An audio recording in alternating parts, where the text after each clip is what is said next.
This song is the soundtrack from my inner monologue. Is it? It is now. I love that. Hey, friends, it's MuMaMo. And you know that means Mutants and Masterminds Monday, where we sit and we talk about the world's only superhero TTRPG ever. Let that sink in. Hey, look at the chat. We got so many people hanging out. Who do we have here? I see you, Devious. Apuka's here. Squire. Paul, good to see you. MuMaMites. Okay, MuMaMites. We'll have to let that marinate in the noggin. But I That's love what that. they call us in Australia, the MuMaMites. That's what. Yeah, you put it on toast. Delicious. Let's see, Paul. Yeah. Oh, RC. Okay, RC is on the subway. Yeah, World beneath Boston. That's an adventure of its own. it is.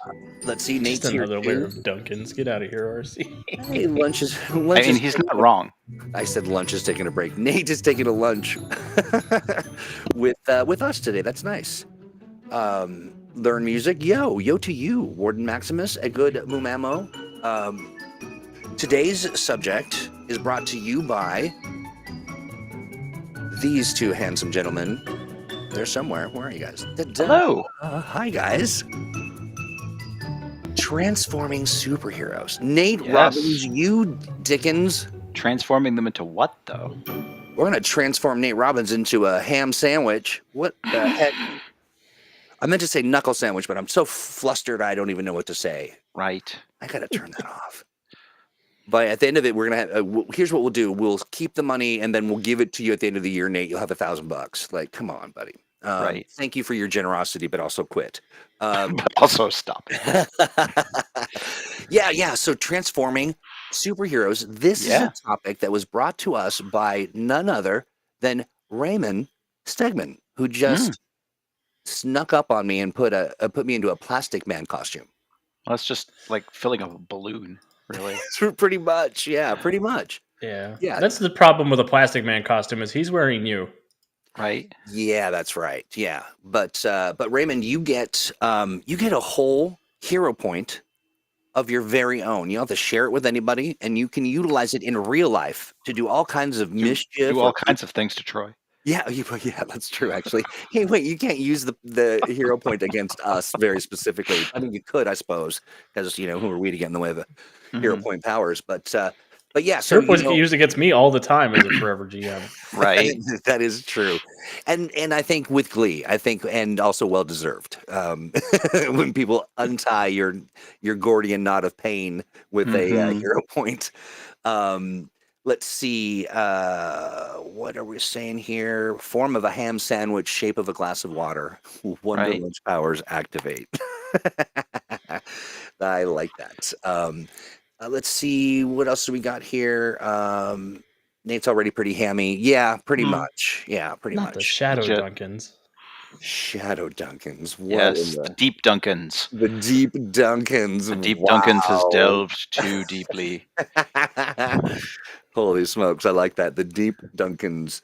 Moon over my hammy. I was thinking of that, Nate. The infamous moons over my hammy. Yeah, the classic Denny's dish. Well, before we, break out into, more lunch talk, it was interesting to me because when I first was thinking about transforming heroes, I was like, okay, great. We're going to talk about Transformers. And I thought, God, what a boring conversation. Well, yeah, I mean, electrical power can only be, so interesting. Yeah, that's right. And honestly, overdone. You know what I mean? Like, let's sit and kind of nerd out about the different ways that robots change, like that. But then Alex really kind of laid it out for me. So, Alex, kind of from your vantage point, let's lay it out for everybody else. So the basic baseline that governs all of the heroes that we're going to talk about today is that they have the ability to change their stats in the middle of the game. Right. There's the use of the variable power, shapeshift as an alternate effect. Maybe they take on the abilities of animals, or maybe they get really big or really small. Maybe they turn from an 11-year-old boy into a big Shazam. Right. For example. Sort of all in that wheelhouse. And I guess the Wonder Twins. Yeah, for example. Yeah, I suppose. So, yeah. Since this is Raymond's subject, and Yes. Raymond is already on top of it, noting that Great. transforming heroes can cover everything from the likes of the Hulk and Captain Marvel and Prime, from Ultra Force to various shape-shifting types, etc. Raymond, if you have a topic or an aspect of this topic you want us to cover, it's your topic. So hit us Yeah, up, that's and right. we will cover it. If there's a particular thing you want to be sure that you evangelize Yep. for all of these folks, for the people listening, time immemorial, this is it. Yep. This is your chance. So the first and simplest transforming hero that a lot of people are touching on already is the what we can call the normal identity hero. The hero who is basically just a person or a kid or some other non superpowered person, um, who does a thing and they have a superheroic form that they transform into. And generally speaking, in M&M terms, their normal human form is a complication of some Oh, kind. Their complication is occasionally they are not superpowered. They are a normal person, and presumably they may occasionally run into an instance where their transforming trick doesn't work. Either they can't say their magic word, or they can't, slam their magic bracelets together, or right. They whatever lost else, their whatever else it is they do, yeah, you yeah. know, and they're stuck in their normal human form, and have to deal with it with nothing but a bonus hero point from the So complication. so there's a question. Someone mentioned Witchblade, but then for some reason I thought the Beast, but that's not really right, right? I mean, if he's trapped as the Beast all the time. Yeah, the Is- beast Depends. was transformed. Go ahead, Alex. Sometimes he's got a serum that lets him go back and forth between being Right. like a regular yeah, guy or right, being right. beast. But not truly like a shape changer in the sense of that's what you do Right. every day. Exactly. It's not something that happens often. Right. And some transformations also can themselves be complications. A game master can introduce an event where a weird serum or mutagen or radiation or some other weird thing transforms a character into a different form. Ah, The infamous Spider-Man has 6 arms, storyline is a great transformed character, story arc, dealing with a complication. got you. Oh, hey, real quick, I want to shout out to Narrative and Imagineif Media. Hello and welcome to the broadcast. We're currently in the midst of a transformation. King Snarf, good to see you. Is there a guideline for the PL of the normal identity? I seem to recall hearing half the normal PL. I wouldn't say that there's a hard and fast rule about that. Yeah. Um, Most of the time, I tend to build the other identity as something like just a bystander, like a PL1 to PL4, somewhere in Yeah. there, depending on what they're capable of. Yeah, I tend to agree. I mean, it varies, but my general guideline would be that they are generally going to be pretty low power level, except maybe for their skills. I would allow a certain exception for that, Well, but they're not going to be much combat. Yeah. here's a really clever complication, I guess, sort of. Yep. Warden Maximus talking about a character with 4 forms through metamorph. He can't control the change. He shifts when he fails a resistance check. That's Hmm. interesting. What a Yep. clever way to do that. That's Yeah, that's a great example of a way to represent a character who changes or transforms under stress. right. Yeah, exactly. So, as Paul mentions, the classic Bruce Banner Yep. and Yep. all that And green and that screen. is that is an additional note that complication is in addition to the character has a normal human form, Which is, that the yeah. character also doesn't have any control over when they transform, you know.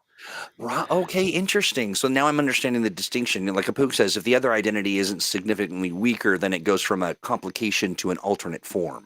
Hmm. Correct. Okay, gotcha. That makes some Yeah. sense. Or if you're thinking like Linda Carter Wonder Woman, where she can just turn around and become Wonder Woman, that's an identity That's complication at I was gonna best. say, right. If the character is just if the transformation is just the character like changing into their costume, but otherwise their abilities don't change, that's not really a transformation per se. At best, it's like a feature Yeah, to John's point too, it does seem as though the Silver Age rather of DC, Yeah. that there's a lot of Mhm. weird transformations. There Like, was oh lots and no, lots of weird transformations. I mean, Superman had red kryptonite, which was yeah, the like odd transformation plot device, of the right. month. Even I think DC, or no, I'm sorry, Marvel to a degree. Didn't we have multiple kinds of Hulks and of varying colors and Hmm. We still That have Alpha eventually Hulks. became a thing. Yeah. yeah. Absolutely. Well, friends in chat, we love to give love. Yeah. That helps us transform into better people. Yep. So So King Star said the Jimmy Olsen effect. What is that? that was the tendency of Jimmy Olsen in the Silver Age comics to get transformed into all kinds of weird different forms, Yes. from a giant to a turtle to Yeah. Didn't a Bruce stretchy Banner have guy. also kind of a sidekick that kind of kicked around with him for a bit until he met up with Rom Space Knight and It was more like a Yeah. victim of weird psychological The, torture. the infamous Rick yes, Jones. Yeah. Rick Jones. Yeah, that's what Yep. I'm thinking. Yeah, and I think you're right. Yeah, it was a rough time. Let's see. Pook says heroic. Superman was like, "You're my pal, Jimmy. That means you're gonna get hazed." Right. Pretty much endlessly. Yeah. Pook mentions the unwilling transformation character that you find in the werewolf. Yep. Let's see. And Great you were going to say classic example of that. something else, Steve and I. Well, I was going to say the next sort of type of transforming hero from there was already touched upon. I think Apuk brought up the point that basically then you get into the what we can call the alternate form hero, the character who has different forms they can turn into that have equal power or ability, essentially, and are useful rather than just being some guy. I Right. play Right. one of those. Hey, look who's here. Right? Yes. That's Henry and right. Eddie. You do. One bear, two powers. Good to see you, This is Sean. Eddie Bear. He's mean and he throws cop cars. And this is Henry Bear. He's snarky and he's a scientist. Oh, so now are they one and the same? They are. They switch back and forth, Dr. Jekyll and Mr. Hyde style. So it's kind of like near to this talking about the Dr. Jekyll, Mr. Mhm. Hyde. Hmm. I love that But idea. he's mean because his eyebrows are drawn on. Oh yes, you can Right. see it. He's Yes. scowling. That's right. His poor sewn up mouth. I love it. They're cute. Those are really cute. Who made those for you? One of my castmates had her sister crochet them for me. Oh, Nice. that's a lot of crocheting. Yeah, they're really cuddly too. I love them. I'm a big fan of this notion of things that you'll experience throughout an encounter that Mhm. trigger your, like I was playing one of the we were playing in the actual play, Alex, that you ran, the last one, Mhm. the one shot, two shot, and the two shot, one shot. I mean, Hmm. and my character, when there's a lot of stress or under strain, would have a telekinetic short out. But the thing is, I never Mhm. knew when I was stressed. You know what I mean? Like, what's the defining moment? And so we really love Right. kind of tying it to a mechanic that you go, aha, Mhm. definitively, this is the time I freak out. Yep. Awesome. Yeah, Let's see. having that mechanically written out really helps. Yeah, I really like that. Superman was cruel to everyone. Superman's not my favorite. I hate to say. Let's It's see. okay, Troy. You're allowed to be wrong. I'm more of a dataless kind of guy. Just kidding. You're allowed to be double wrong, I guess. Right? Yeah, exactly. Could you imagine? Tempo asks, do magical girls, common riders, and Super Sentai Power Rangers and Ultras count as transforming heroes? They often do. Yeah, Mhm. nice. Yeah. Where do we? One of the things you said, Alex, about this is that we could, and maybe even just by saying it we veered this way, and I don't mean to, and apologies if that happens, but that the kaiju and that sort of thing, that's not really what this is about. Is there a defining line, or a, because I mean kaiju just kind of walk around all the time? Is there?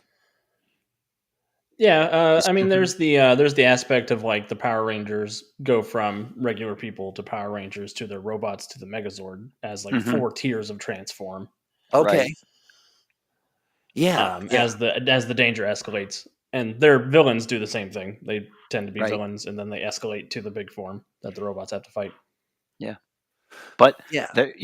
there was a character in Thunderbolts called American Kaiju who was Oh, basically a guy who was an ordinary guy, but when he got stressed, he turned into a giant city stomping monster. So got you. transforming kaiju are a thing. All right, and that makes That to sense. me feels like the most extreme version of my regular self is not very useful, and then my Right. hero Right, right. version What is PL16. is 50 stories tall, and yeah. I love this too. There's a debate right now going on about the kind of smart that Banner is. Yeah, Mhm. lacking emotional intelligence, to be sure. Though I think that they kind of play him differently in the cinematic universe. He Yeah. seems a little more useful, but I just remember in the comic books that he's always just sort of dealing with the radiation and how to un Hulk himself while then Mhm. turning into Hulk and smashing all this stuff. Uh, Yeah. Yeah, let's that's see. always anytime I get the chance to play someone like the Hulk, I try to avoid becoming the Hulk for as long as possible in the scenario. Like if I can Right. get through the whole adventure as Bruce Banner and I'm still helpful, that's a good day for me. That's a win. Yeah. Yeah, yeah, exactly. Paul mentions okay, so I'm wondering what context. So the Philippines was also big with transforming heroes Mhm. like Darna, Captain Barbell, Jaja, Zaturna. Mhm. Is that from our universe or is that in a different universe? Like, where are those heroes coming from? I think that's Philippine pop culture Oh, is it okay? and That's great. Yeah, comics and the like. There's a whole, you know, um, you know, comics subculture in Philippines. Imagine in other countries they have the heroes of their very own. Yeah. Yeah, that's my American exceptionalism poking through. But yeah, that's interesting. I would love to kind of see that, Paul. I don't know if you can share like is it a particular comics line or is it a where would I go to find that media? I guess. Let's see. Jet Jaguar Ultraman were transforming heroes who transformed into giant kaiju fighters. Mhm. Sure. Okay, great. All right. So enough of the kaiju talk. My bad. I did it. um, let's see. I do love the Dr. Jekyll and Mr. Hyde personality thing because it, Mhm. it has so much play. And now the problem their transformation usually don't change their personalities too much with a few spoilery because it's hard to do, right? Like that the Mm. notion of being two separate people that may not Well, necessarily be aware of themselves is hard to it can be a fun role playing challenge, for certainly. a player who's interested in that. Yeah, yeah. How would you? So if a person is if a hero's triggered to turn into let's say Mr. Hyde or Dr. Jekyll or Hmm. which one was they're both bad really kind of but which it was the doctor that was the vicious one, right? Or did he make the when he drank it he turned into Mr. Hyde or whatever? Yeah. So theoretically, Dr. Jekyll's plan was to eliminate evil from humanity by drinking this Right. potion and shunting the evil somewhere else. Right. Got you. And Dr. didn't work Jekyll's out that sin is way. arrogance. Yeah. Got you. That's right. Like Hubris. like many a Victorian scientist, Mhm. Right. That's right. especially the fictional ones. Right. Yeah. Yeah. Frankenstein included. Right. Right. Yeah, Yeah. Mr. Hyde was meant to be like all of Dr. Jekyll's evil, like concentrated into one horrible person. Right. Which So unfortunately turned out to be him. Yeah. right, right, yeah, exactly, exactly. So let's say you trigger that on a, um, I don't know, when you get fatigued or something. How do you Mhm. make that transition? Then where does when you move into that other personality, do they take the fatigue point with the loss with them, or do they actually get a bump up and or there's something else? Well, for what my mileage, it would be a matter of if there's an inherent advantage in the transformation, then it has to be balanced with something. But if the transformation is also outside of the player's control, I'm inclined to be like, okay, like normally you'd get a hero point for this, but instead, I'm going to just spend the hero point and say your fatigue goes away, and now you're the other guy. Uh-huh. And so you did get an advantage out of it. You didn't necessarily get to pick it because of the way the transformation works, but it evens out, Yeah, and as Meredith, far as that I'm curious goes. how you manage that too. Just out of because it's fascinating to me. I'm thinking a lot about it as a someone who wants to develop a character like this. Yeah. How would you move forward? I also want to say a shout out for Valken. Good to see you, Valken 76 just Oh, popped welcome in. back, Falcon. Yeah, good Good to to see you, see you man. again. Then let's see here. There's a question I wanted to grab, and that was, oh, is Venom? I guess Venom is kind of a transforming. Like, I mean, Ish. Venom is kind of like when we were talking about the, because Venom is basically a costume, yeah, sort of right. living costume. You know, Venom in many ways is kind of the, hey, you transform into your costume immediately sort He's of a very thing. angry leotard. He's a very, very, very angry set of tights. Yeah. Oh, yeah, I've worn one Or, of those or, before. uh, body paint, depending on how you look at Sure, it, yeah, right, how thin he you How know, decides to goopy he go. is. Yes, yeah. you know. I've been seeing some, I guess they're just clips from the movie or whatever, and it's gross. Like he's kind of yucky, Well, yeah, it's all stringy, and black and gooey. yeah, yeah, exactly. Yeah, I do But kind of like anti-hero Venom, where he's ultimately he wants to do good, but he's just not very good at doing it. Hmm. So they're sort of on the same wavelength for their goals, but it's Eddie having to convince Venom to not do it in the most violent way possible. right, Right, right. right, And right. it's good to note that those, sort of bad alternate egos are an important topic for the GM to go over with the players.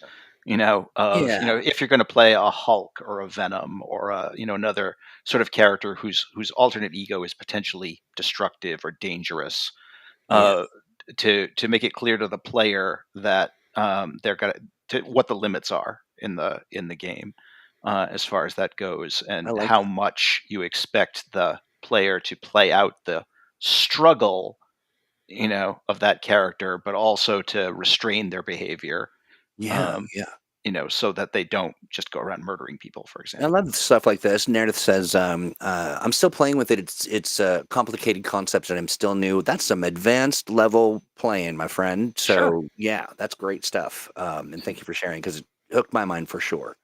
Let's see.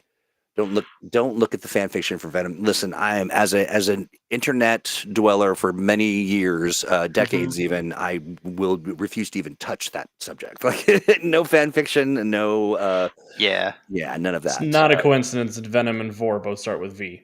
Right. Yes, right. Yeah, yeah, Just saying. exactly. Feel free not to look any of those words up, friends. And John, Today's broadcast brought to you by Family Values. Right. ish. Let's see. Where are we at? In the modern age, Iron Man is basically a transforming hero with a complication of occasionally being in his non-powered form. Is that how Yeah. you? In Yeah. some, Okay. I mean, in some regards, yeah. Iron Man is definitely more of the example of the removable, Armor. Yeah. drawback, as far as Yeah. Yeah. flaw, as far as that goes. Um, Yeah, unless you're thinking like nanobot Iron Man, where the yeah, suit just like yeah, sort of emerges from inside him. yeah. Oh, Then is he there? may have a complication. Yeah. Mhm. Right. Yeah. That gives me a stomach ache just thinking about it. And that one, that even has variable for like the weaponry and stuff, where Yeah. you can tinker with it on the fly during the game to rework Yep. your points to make the weapons that you need Yeah. for a specific moment. Nanotech makes for great transforming heroes. Yeah. Absolutely. Yeah. Well, this is interesting. I've never really thought of like I guess the backstory and stuff would kind of inform how Venom ended up in you, on you, around you. Hmm. But the idea of sort of a complication, especially one that could be Hmm. temporary, that's interesting. I like that a lot. Yep. Yeah, Venom is largely a bunch of complications. Yeah. The benefits of the the transformation is largely again a feature that lets Venom turn into a normal suit of clothes or another outfit Mhm. that doesn't look like a black costume. Right. Right. Well, so now with all of the creative things that you can do, and also I just want to just a shout out for John and Paul. I really do appreciate the backstory on some of these, sort of the roots of some of our of the Hmm. main characters that we're talking about, because there's such a rich history, Yeah. in many countries, and so thank you for that. I appreciate it a great deal. But what are some so this as a topic? What makes it? What are the elements of this transforming heroes superhero situation that we want to make sure people understand or take advantage of or watch out for? I think it's important to note that this kind of character is going to be very complicated at the table. I would advise allowing players who already have some familiarity with how the point buy system works, limiting these kind of concepts to them, Mm-hmm. or taking great pains to make sure that you've done a lot of advanced work before the game Right. starts to make a library of this is what I usually do with my powers. So I'll have a stack of key cards for this is my blasty gun, this is my hammer gun, this is my taser gun, or whatever I'm changing Yeah. around. Yep. Or like this is what my stats are like when I'm an elephant versus an ant versus a cougar. Right. And that's, if you're talking about the very simple transformations, like there's a normal form and a superpowered form, or there are two different superpowered forms, or the like, you can just get by with having multiple character sheets. Yeah. And Interesting. this is the character sheet of my normal form. This is the character sheet of my super form. This is the character sheet of my, hulked out alter ego form. And just cycle through those as the character transforms. As Alex points out, where things get more complicated is when you have characters with much more open-ended kinds of transformations. That's interesting, Alex. My mom's a cougar, so I'll have to think about what that Right? means. In yeah. Squire asks, says I had to step away for a bit. Has metamorph been It has discussed? not yet. Let's crack. We're Not yet. getting there. I Okay. think that we actually want to start with Warden Maximus's note about size changers. Oh, let's do that. Yeah. So size changing characters, in my opinion, are basically the next step up in terms of level of complexity from what we just talked about. Because essentially each size category your character shifts into changes their traits in one form or another. So you could effectively have a different character sheet for the character for every size they could assume. Yeah, that's how I Size tend to handle that when I'm running the game for pre-gens too.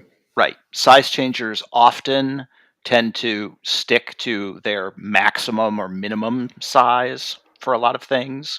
Like if you can grow to be 30 feet tall, you don't often find reasons to just grow to 12 feet tall. But it still happens, and there's sometimes a good reason, like the space is small Yeah. or the like. Likewise, characters who can shrink down to ant size don't often just shrink to like 3 feet tall.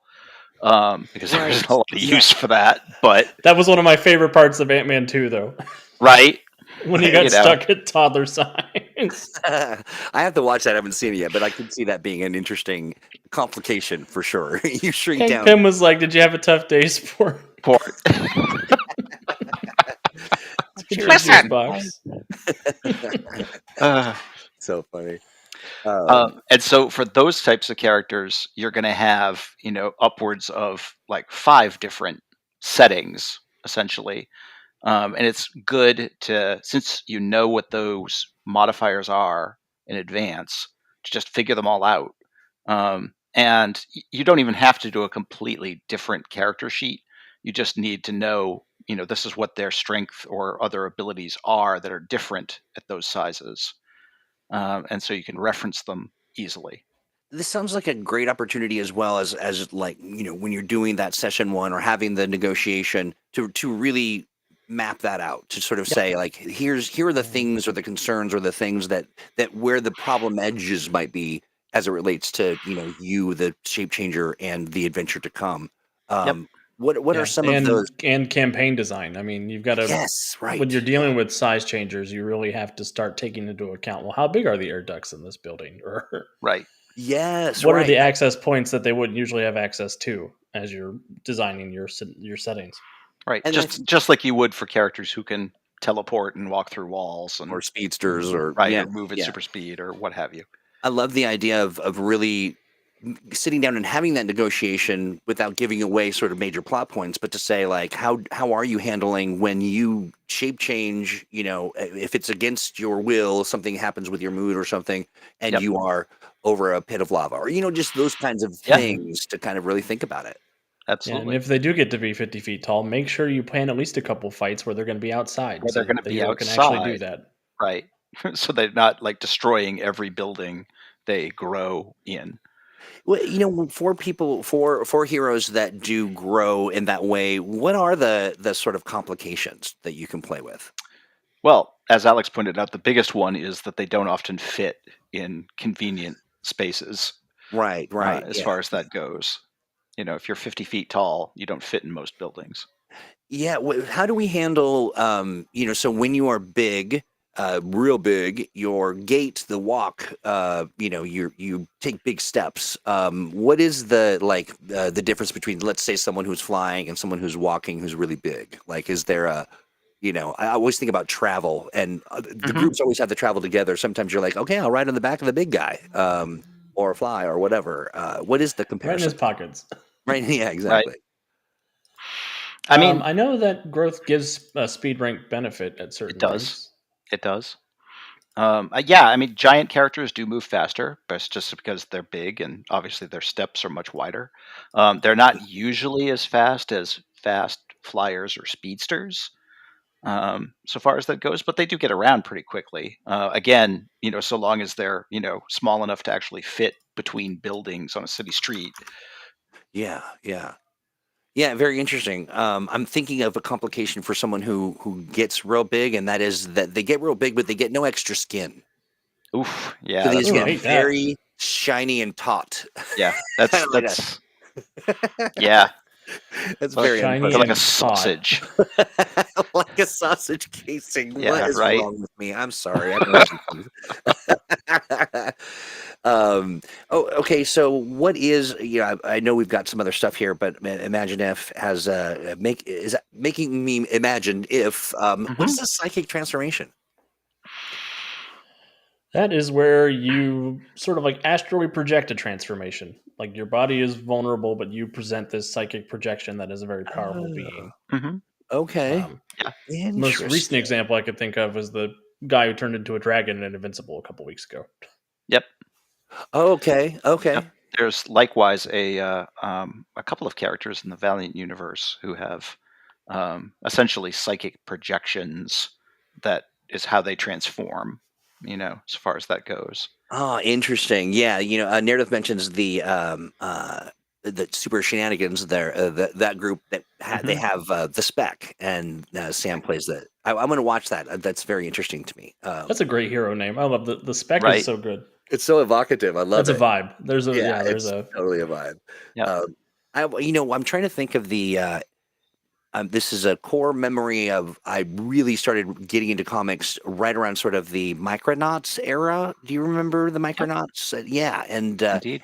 and the notion of how many different worlds and there are as you shrink and get smaller and smaller and smaller, and always Yep. kind of creeped me out. But I'm a small complication. I think I'm trying to remember. There's a couple movies that did this where if you just forever grew small and you were always falling, Yep. like what would you be falling into? That's very interesting to me.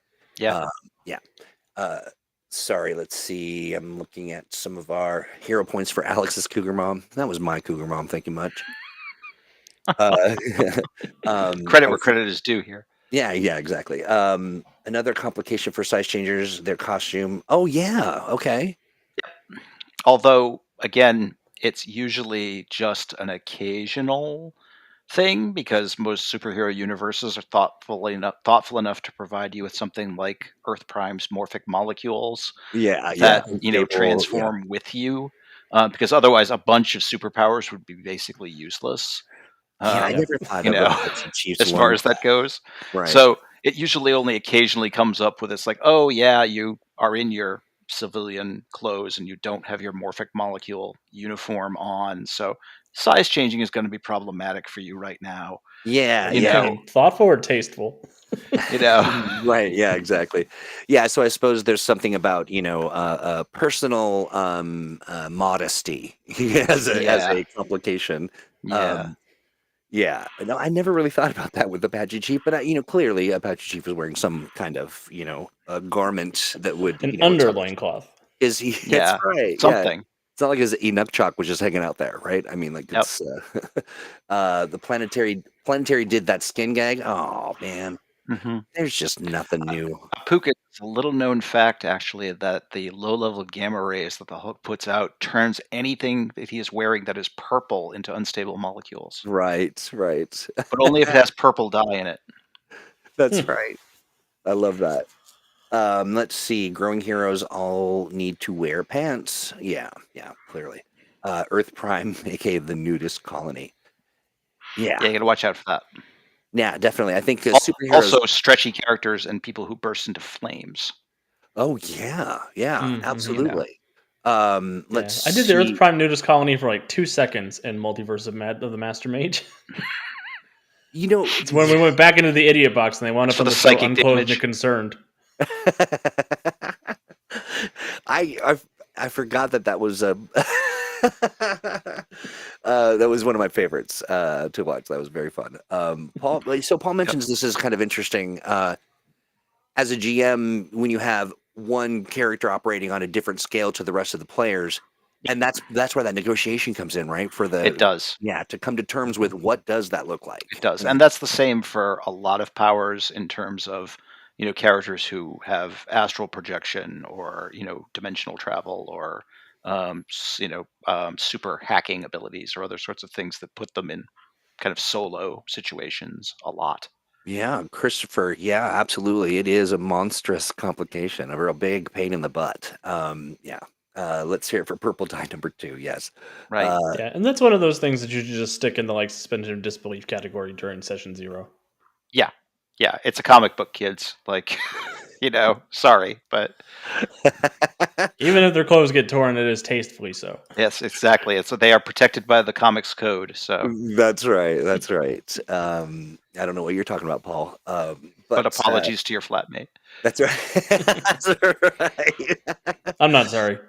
Uh, I love it. All right. So, did we miss out on the some of the other types Well, of so transmissions? now we got to ramp it up to the most complicated kinds of transforming characters, Okay. which is where we start getting up into the morph and metamorph uh, categories of Okay. Yeah. characters.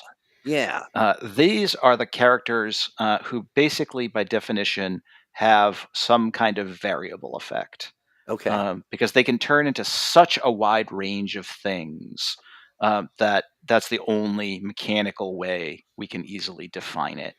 Such as I can turn into any animal I want, Yeah. Yeah. or I can turn into any machine I want. Or I'm Mystique, and I can turn into any You know, person I want. yeah, Mystique fortunately gets away with a lot of morph because her Mhm. transformations have only limited physical effects, but she Uh, does have a small variable effect for things like claws and wings and some other sure. physical capabilities. Mhm. Um, but yeah, characters who can basically turn into anything within a specific limit have to have a variable of some kind, and they get tricky. Sure. Sure. Jonesy brings up Beast Boy.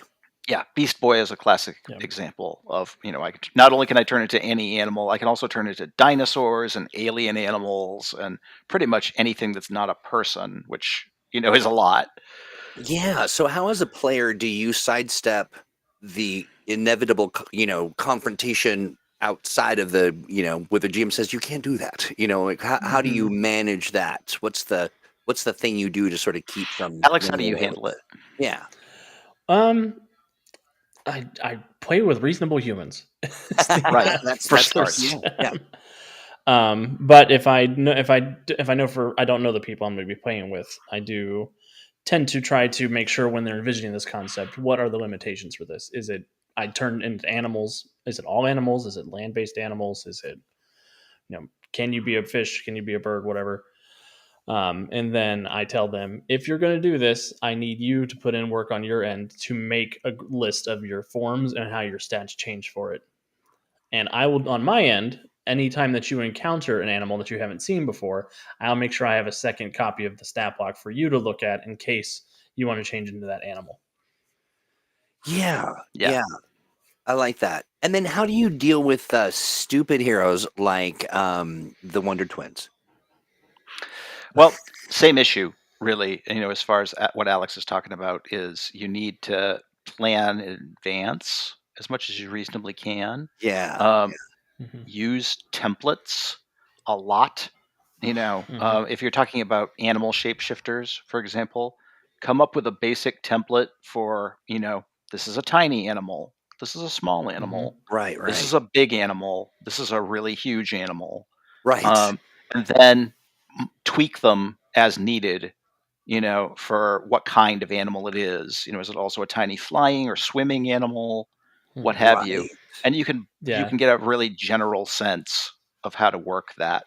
I think, in my experience working with variable effects, especially for transforming characters, you also have to be willing to just sort of go by the seat of your pants and hand wave a few things, Sure. Sure. Mhm. and say, yeah, that sounds about right, or this is probably about this, you know, rank Right. overall, or those sorts of things. If you're Yeah, I'm a lucky, I'm sorry, go ahead, Alex. Oh, I was just gonna. In addition to the template thing, I tend to go a little more specific. Like like especially Beast Boy, I tend to give out like a this is your juggernaut animal, which it covers like Yep, elephants, rhinos, right. triceratops, Okay. whatever. Yeah. Yeah. Or this is your predator animal, which is like cougars or wolves or Hmm. small mammal or medium sized mammals, and those are Wolverines your and bird whatnot. of Yeah. prey. Yes, Yeah. right. Yeah, moms and such. So here's an interesting piece of this. When you're looking at somebody who can only turn into an icicle or a slippery puddle of water Hmm. or whatever, it's we often talk about the overpowered, and I'm just joking about the Wonder Twins. They're fine. Uh, Sure. I can do without Yeah. Gleek or whatever. The A the lot notion, of the Wonder Twins things, like especially the one who turns into forms of water and things like that, I would build that more as an effect than I would as a like a shape I proper transform tend ability. to ah, agree. I think that most of Zan's water transformations are actually basically an insubstantial combined with some other effect. yeah, Zan turns insubstantial and then, also creates an effect where, like, people slip, or, Hmm. creates an object or other sorts of things. A lot of it can be handled by create and a bunch of afflictions. I think my problem with Zan is that personally as a being of moisture, I'm just not a fan of the way that Zan handles their moisture powers, and Hmm. so I've been working with my therapist. I'm getting through it. I understand. I understand there's a controversy there, but Right. I wouldn't presume on the culture of moisture based beings. I appreciate the deference. Let's see. The Deuce says, if you feel confident and your GM trusts you, you can do shifters with a variable and base it solely on stats and movement. Yep, Hmm. But I think that first piece, if you're confident and your GM trusts you, it all is about that negotiation, right? That kind it of is. initial, like, let's get to know Yeah. you and what happens with your personality. Yeah, I It think is. that King Snarf mentions, I think it helps to define the personality. Hmm. Oh yeah, okay. So mentioning the Miss Magus in the Atomic Think Tank, Aegis Files is an Hmm. arcane guru who uses her shapeshift to boost her defensive capabilities, generally using spells for offense. Yeah. And I like that. again, if your character has a shtick or a particular, like, list of transformations that they commonly use, Yeah, that's great, and that's very helpful for in play. yeah, yeah.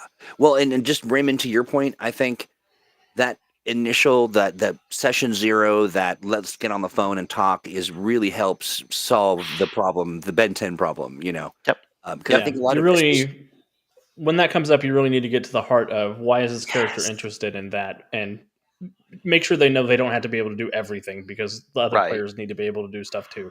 Right. Right, right. And And then maybe if they love Ben 10, what is about the experience of that really gets them fired up? Because it might not be mhm, you can turn into all the things, but mhm.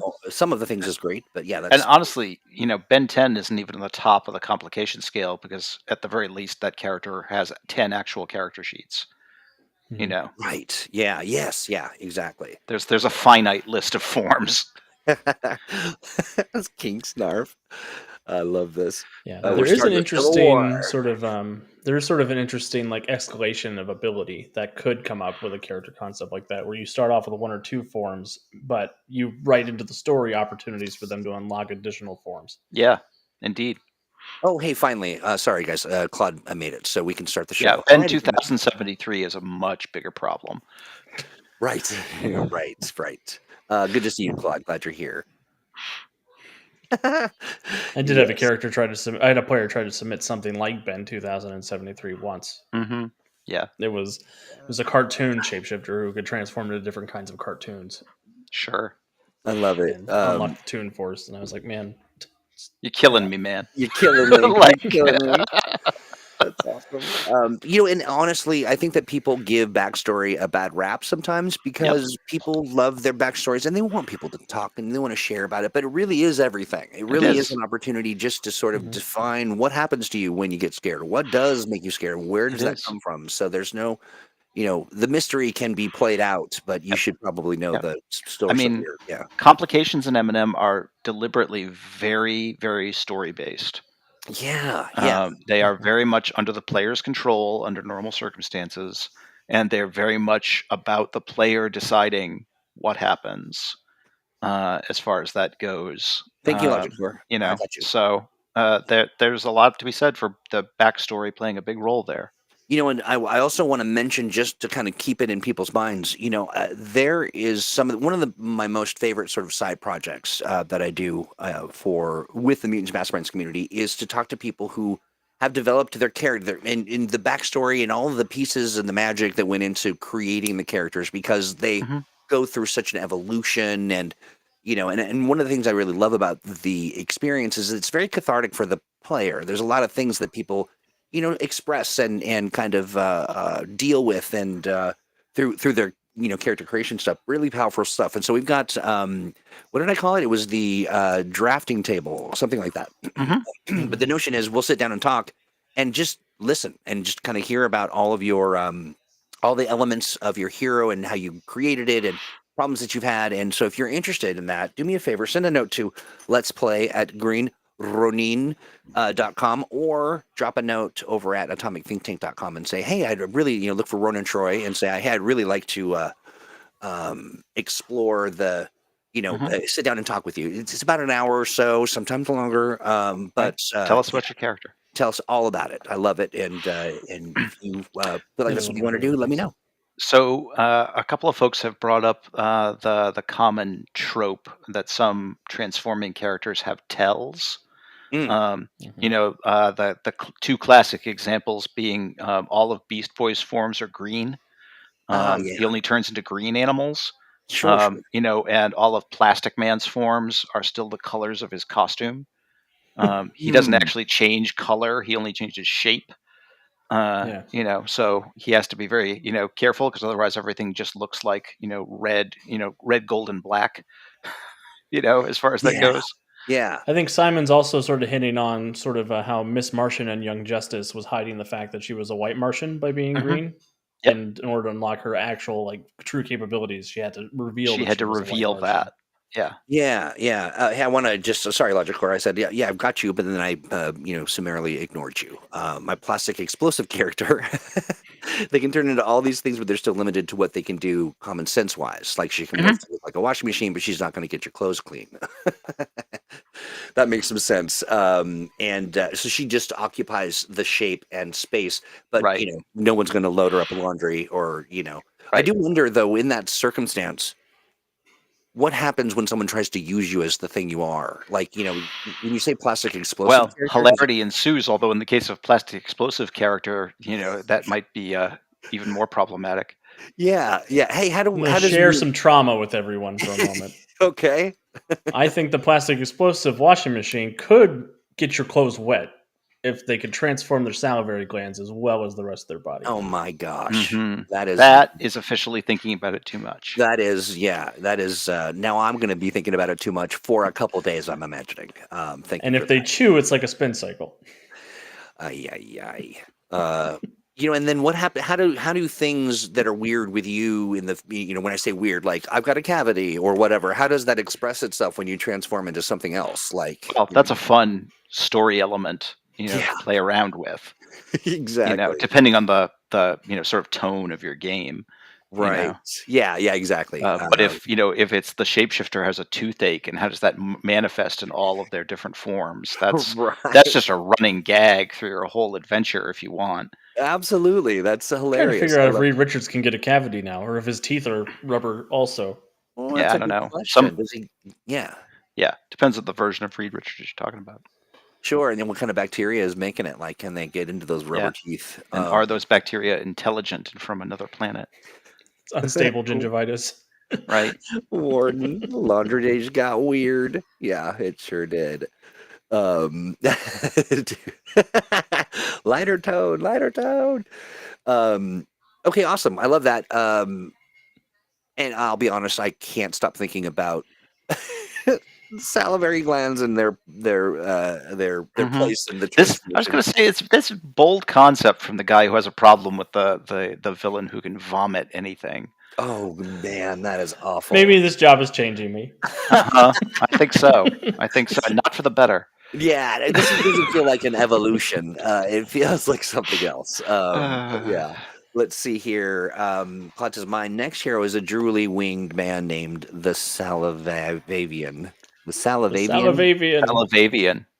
Salavavian. You are trouble. I'm gotta stop reading for the first time with my mouth. It's Eyes first, then mouth, eyes Troy. first, then mouth. Yeah. Got to remember that and apply it in all areas of my life. Indeed. Indeed. I'm dying. Look Oh at my it before gosh. you put it in your mouth. We look at things with our eyes and not our mouth. Yeah, just as we begin to devolve, it's we are minutes away from the show being over. Let's see, John Pologic, can you help us here? What have you got here? Alex and Steve's takes: should characters such as Ben 10 or Dial H for Hero be be allowed as player character heroes, or is that way too much GM hassle? That really depends on the game master and the campaign, in my opinion. You know, um, Yeah, I think the primary issue, honestly, an H style character to me is actually a little easier to deal with, in that they have very clear parameters on their transformation, and you can just say, "Okay, I want you to come to the game with at least 5 different original heroes that your character is going to turn into."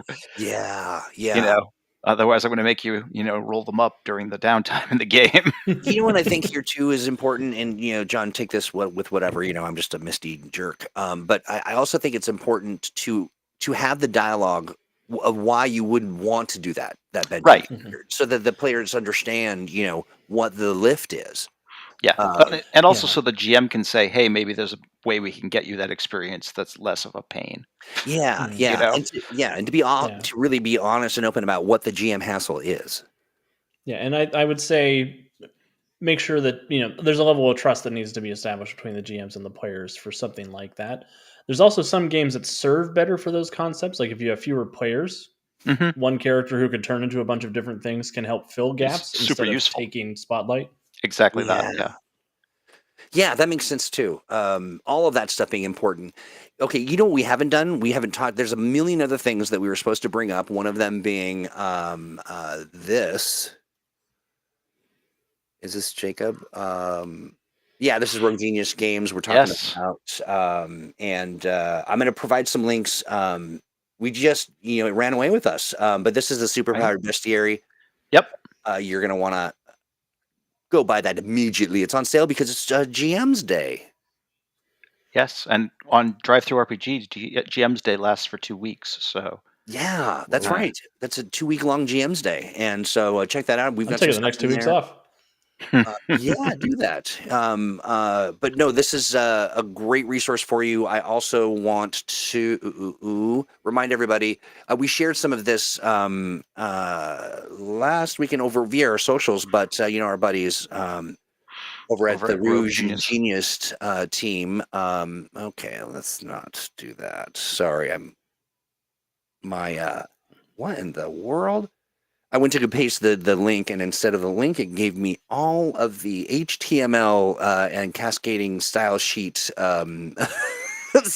I'm like, that's That was not helpful. not at all. But here's the link for that, friends. We love the Superpowered by M&M pals, Rogue Genius, of course, very talented Yep. industry luminaries, dear friends, and just they creating some good Yes. stuff. longtime friends of the show and Green Ronin. That's absolutely right. So, and then one thing that we didn't share either was our own goodie, which was it's the PDF. It's the thing that I was going to It's share. It's the called. power profiles Thank for you. morphing powers. That's right. Yeah. And that is, I'll drop that link here shortly. All of that stuff is a great resource. And my apologies that we had so much fun that we didn't get to that stuff in great detail. And I know that there's probably some more comments on that. If you want to continue the dialogue, head on over to the Atomic Think Tank and, have that. Whoa. Hi, guys. Hey, What happened to you? Hi. There we go. right? You're It orc turned for me a into a moment there. circle. You went into circles. We shapeshifted. That's right. That's right. So over at the Atomic Think Tank, it's atomicthinktank.com. You have just a hustling, bustling M&M community of folks, all of them very passionate, but in that fun way, not in that Yes. I'm gonna, actually you to death. It's super fun, and you can ask some of these questions. Alex and Steve are hanging out there, and maybe you are so into this, so you're like, if only I could have some dedicated time to hang out with Alex and Steve, and Right? I'll even pay for it. Well, if you're in that mindset, you want to pay $8 a month and be a part of the Cape and Cow Club, and all kinds of benefits and bonuses that I'll talk about in a little bit. Steve, tell me what's going on in the Steve Kenson cinematic universe. I am hard at work on various M&M projects, including the upcoming M&M Mix-Up, Ooh. which is going to feature the Gru or something very like them in the Emerald City Underground, um, and as well as some behind-the-scenes M&M stuff that folks who are in the Cape and Cowl Club playtest group can take a look at. Exciting. Yes, and interestingly enough, I've got an Icons adventure coming up on my Patreon that is all about when heroes get shrunk down Nice. to tiny size and have to deal with giant problems. So And that's it's patreon.com patreon.com/Steve Kenson. That's right. And That'll be out next month, and folks can check that out. Very in theme with our transforming characters. love that. Again, you'll find Steve at this link that I'm dropping in chat. And hey, if you're watching this on demand, hey, make sure you go check out the live chat because there's a lot of stuff going on there. And it's vaguely fun, maybe a little Vaguely worrisome. fun. Vaguely fun. Alex, break it down for us. Someone in the crowd said, Valiant update, please. Yeah. Steve, I think we should make a danger zone that's just some guy for those kinds of adventures. Right? Like the Right. Someone's Journey to the Center of danger David. zone circulatory system. But yeah, Valiant's progressing well. We had a Kickstarter update last week going over the Session Zero notes and some ways to start connecting Valiant heroes together from the different corners of that universe. I'll also be doing a Valiant actual play this month for our monthly actual play, dealing with Britannia and Antonia Axia and a group of the Deductioners heading off to find a cult of Orcus. It'll be scary. Probably pretty scary. Like orca whales? Leaning into Alex's strengths. Yeah, exactly. Yeah. Like you're seeing a bunch of orca whales? No, Orcus. Oh, got you. Sorry. I was Orcus. It's probably Orcus. Ruler of the underworld, that guy. I see. I thought it was that cranky pod of orcas that keeps sinking ships. No. No. I love that. No yachts in 97 AD. They wish they were that cute. Yeah, exactly. Yeah, he always manifests as like a weird flesh pit. It's real gross in the comics.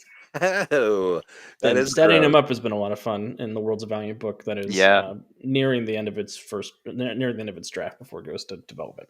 Oh, there you go. Awesome. I love that. And Tempo, we think about this quite a bit, frankly. Transforming into a kind of cheese, certainly. All right. Anything else, Alex, for the good of the order? Just if you're interested in more M&M content, head over to UntoldStoriesProject.com. I'm doing Freedomly Dark in the Multiverse of the Master Mage this week, and we have more Titan City podcast stuff going on.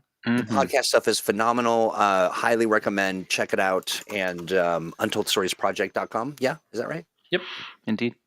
And yeah, you're right, Warden Max. We do not fight the orcas. We No. reward the orcas. Mhm. Solidarity.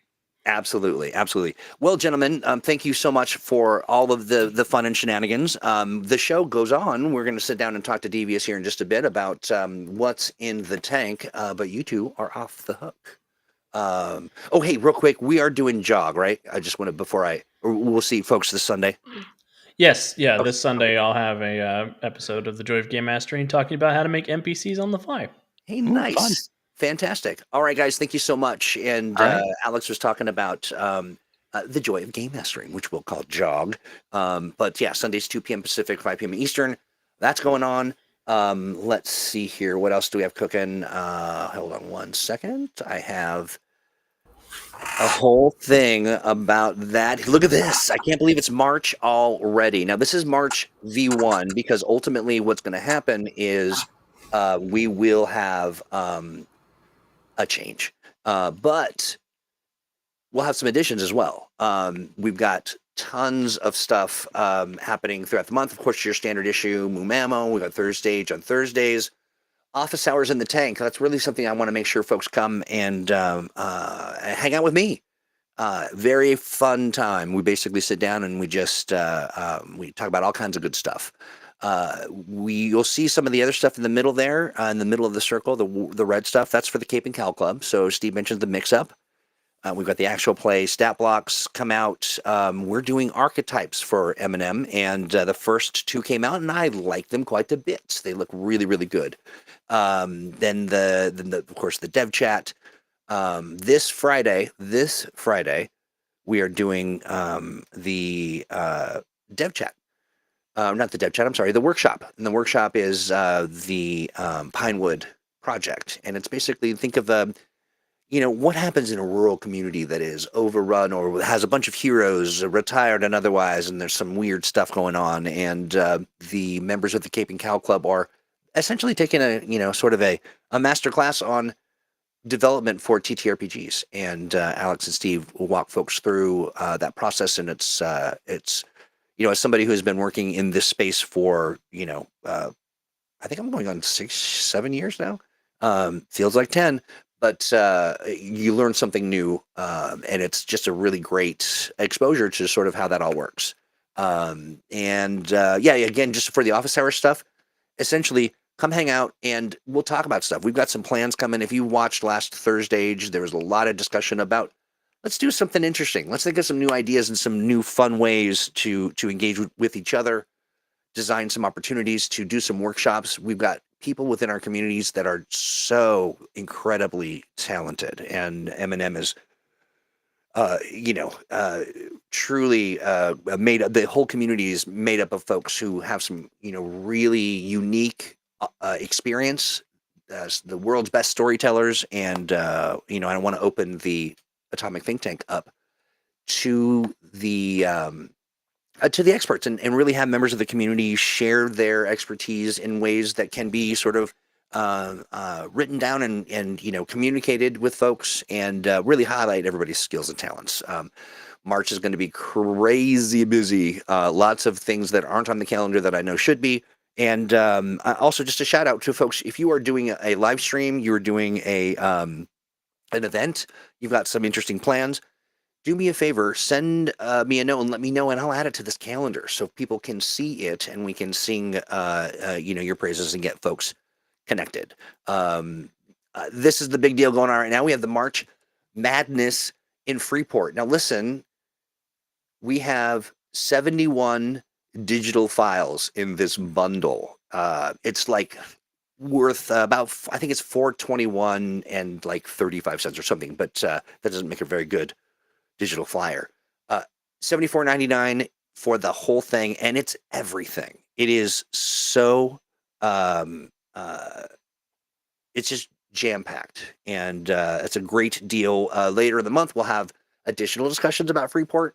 I also want to say to folks who are hanging out waiting for maybe the next astonishing adventure, that's imminent. So you want to stay tuned for all that good stuff. And we talked about the Cape and Cal Club, lots of fun stuff going on there. And just as an update, there will be a sort of the age version of that, which is right now called the Age Insider Club. But we're going to think of a better name. But in working with the Age developers on what exactly will be in that program, you are in for a real treat. So if you're a fan of the adventure game engine and the various settings and tools and sort of things that system offers, go ahead and join the Atomic Think Tank. There's tons of free stuff and a great engagement with the community and opportunities to partner and learn new stuff. And the homebrew section alone is a really fun, as managed by our by a couple of our community leaders, Swan May being one of them. But do check that out and hang tight, because there's some really interesting, great, fun news coming in the very near future. We're just putting some of the finishing touches on it, making sure that we've got all the pieces in place, so that when you join up, you get to experience it right out the door, right out the gate. But right now, it's time for something we like to call. Hold on. What's in the tank?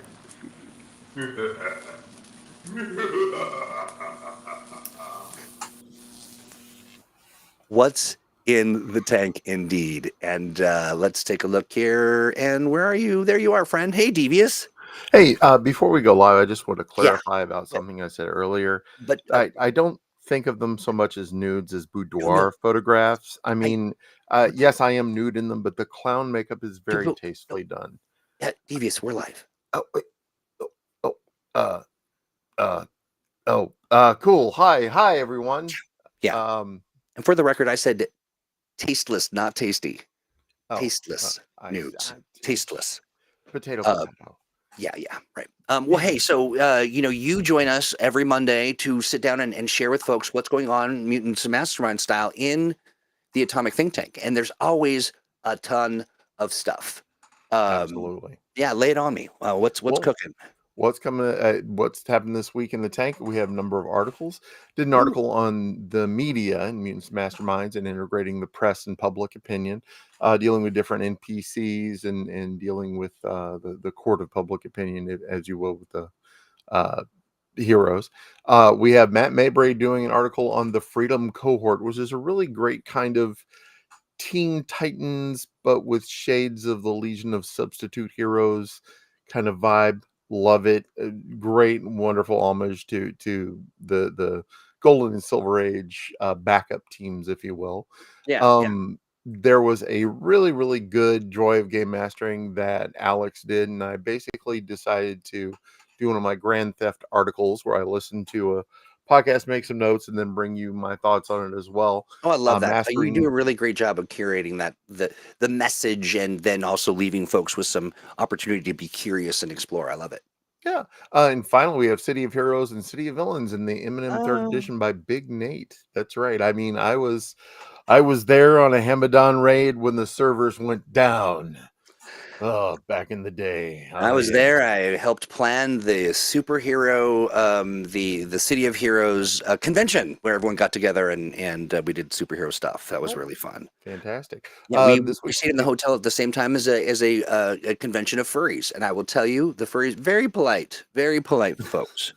Well, yeah, I hope so. Yeah. That, but there is all that fur they get, in the food and stuff like that. Sometimes the badger got a little cranky, but Well, whatever. yeah, that's a badger for you. We have in the Aegis files, we have the Freedom Cohort, the Gold Bug, and the Freedom Cohort, the Quiver by Matt Mabry, but Copper Plate. That's right. Suddenly, that criminal caliph of calligraphy, Copper Plate. Wonderfully done by Paul Rua. Paul he tickles my funny bone. He's a funny guy. Well, he's got some great stuff in there right now. He also did the Rob Boss, the Joy of Crime with Rob Boss. But we have a lot of heavy hitters in the Aegis files this week. We've got Chris Davies in there, Matt Mabray, Jack Kellum. The Joy of Crime with Rob Boss. You've got to. I cannot believe we. Brilliant. Take a look at this. Good morning, friends, and welcome to this robbery today. If we could all stay calm and relaxed, there's no reason this can't be a fun, simple experience for all of us. My name is Rob Boss, and these cheerful fellows are my happy little accidents. Now, all we have to do is cooperate with them, and with any luck, there'll be only happy little accidents we'll Oh, have I'm today. crying. Are we This ready is to so begin? this is so great. And just to be Oh, clear, this mhm. is all the elements, all the stuff that Devious is talking about. This is the free stuff. This is the fun Yeah. stuff. This is, it's oh, Paul, what a delight. That is just Yes, great yes. stuff. This is Yeah. fan content. I love he has the attacks in here. His paint pistol can beat the devil out of it. You know how he used to do that, like beat the devil out of his brushes on his easel, Yeah. capturing the subject, affliction, magical, hindered, basically freeze frame, seeing red, resisted by fortitude. He has palette knives, his paint palette, quick draw artist, joy of crime. He can find your freedom. Hey, Happy little accident, summon I you love little it. Would you scroll minions. up again? Oh, Just Logic is showing his wife. So that is absolutely. so good. Just But this is in the tank. If you want to come take a look at it, it's there for you. Just yes. get on over to the tank, take a look at the wonderful art he's doing with Hero Forge. They're basically he could make miniatures out of those if you wanted to, but They're um, great. Yeah, that oh, is a great absolutely, resource for powers, or absolutely. for representation of your heroes as well. Yeah. Yeah. We also have copperplate. Copperplate is, the one that I showed you earlier there, the criminal caliph of calligraphy and What a all his fun powers villain that would there. be to over emote with. Oh, exactly. But, machine deafness, machine power, all mightier than the sword, his fountain pen of doom there. But, I oh, love just it. wonderful stuff, and also, of course, the Freedom Cohort in here. Oh The early yeah. 1960s, the future seemed to have seemed to many as bright as shining silver, i.e. Silver Age. Arguably, no organization or group embodied that optimism more than the Freedom League. It was only natural there was an example that inspired the youth of America. You Love have it. what fantastic names: Gizmotep, the groovy guru of gadgeteering from Giza, I uh, love that. Goldbug, Wait, who did King this? Bee. Who? That's Matt Mabry. Matt, you're so good. Oh, absolutely. But definitely worth checking out. He's doing all the characters now in the Aegis files. So get on over there, take a look at those. It's fantastic. Here's the article I did on the media, integrating public opinion in your campaign, Oh, such a creating a great dynamic yeah, I love world. that. I really love that. The notion Thank of, utilizing it as a mechanic, to sort of, push the overarching story is so fun. Yeah. Yeah, and the different personalities that you can come across, the sensationalist streamer, the influencer, the trendsetter, and like media moguls. Yeah, that's And great stuff. also, of course, on the mastering note taking, I also did a link to a number of forums that you can utilize as well, and just shared Hey, them to a Google Doc, cool. Oh, I love a different form. things. Yeah, basically just different ways you can keep track of your notes for the game. How to, really good information that Alex shared about preparing, when to make a note, what to note down for Right. yourself in the future, and how to do it. So really, really great, invaluable information Oh, there. that reminds me, I'm making a note in your file right now. Hold on. Oh, Yes. Okay, done. Fantastic stuff. I love it. And I also was going to say something and then I absolutely forgot what it it was going to be was. brilliant. It was going to solve I all know it is. problems. It was, Yeah, yeah. world We're hunger healing. We're healing the done. world.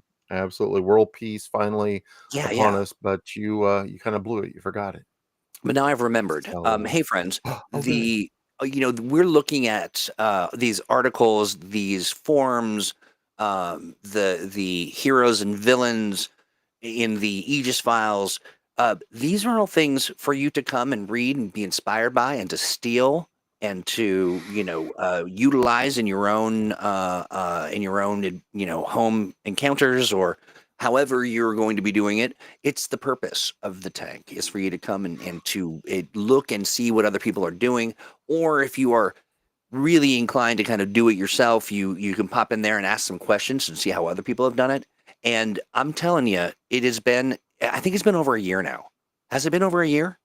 I believe so. I believe it has. Yes. It feels like it Or has, roundabout and there, yeah. roundabout there, and I know this is going to jinx us, but also I just believe so much in the power of community and what people have been able to accomplish in the tank. We have Hmm. not had to remove anybody to like there has not been a ban and a reaction to some bad behavior within the tank. It has been just a wonderful, strong, positive place for folks to exchange ideas and to even get into a little debate or discussion about the best way to do a thing. Nary a fist Knock fight. on wood. Yeah, exactly. Right. Yeah, if only I had knuckles. But Well, yeah. I'll yeah, knock for you. thank you. You got There to you go. stubborn. Yeah. Sure. But and I I've got say you that covered. it is not meant to be a dare to folks. It's meant to be also and to underscore that in this space we try hard to everyone gets to come and hang out. Mhm. In a world that could be it could be argued that there are a dwindling collection of spaces where people can come together and not want to light each other on fire. In this, Mhm. there you could light people on fire, but it's about your power, right? It's about Yeah. something and you can sort that out with dice and the GM. But as a collaborative space, it's it's amazing. It's super fun, and I want everyone to be a part of it. So and also if you want to cause trouble, I dare you. I dare you. Um, but yeah, yeah, it's so funny. You never say those things out loud. And I think I just really, for me personally, value in such a strong way the commitment everyone's made to just being good people, and being that we can have some fun and talk about being heroes and set up all of the complications and talk about some of the more we'll say complicated notions and have that discussion, and then everyone coming away from it feeling like they've won. This is a phenomenal resource, free for you, and with the opportunity to invest $8 a month and get even more out of your connection to the tank. Oh, So yeah. lots of good stuff. And Devious, of Absolutely. course, you always deliver on the articles are fantastic, and really serve as an inspiration for people. Anyone can write an article. Uh, Absolutely. yeah, Matter of and fact, I have an article in the think tank about how to write an article for the think tank. So you here's can something use interesting, that. and I thought about this because I think that it's. Can you have too much of a good thing? Well, perhaps if Hmm. there's a lot going on in the tank, and I think narrative. One of the things that we're going to be doing to kind of help with that is curating a little bit of the hey, this is where you go for this, and this is where you go for that, and so Yeah. people can kind of know how that works. And there's a couple ways that we're going to do it. One is sort of a video, just a quick one that says, "Hey, this is what you'll see when you go to this thing," but also a almost like I'll say a course.